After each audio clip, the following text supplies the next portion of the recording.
Pas progres raportit të Bashkimit Evropian dhe organizata Transparency International ngresh shqetësimin se lufta kundër korrupsionit në Shqipëri ka shënuar regres. Ky fakt është bërë i ditur nga raporti më i fundit i kësaj organizate që ka publikuar indeksin për korrupsionin për 182 shtete të botës.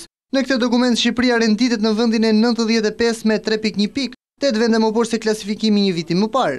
Sikurse shihet në këtë rankim vendi ynë në shteti parafundit ndër radhët e vendeve të Ballkanit, duke lënë pas vetëm Kosovën në vendin e 112 me 2.9 pikë. Përpara nesh në progresin për luftën kundër korrupsionit është renditur edhe Bosnia në vendin e 91, Serbia në të 86-in, Greqia në të 80-in, Rumania në të 75-in, ndërsa Maqedonia në të 69-in.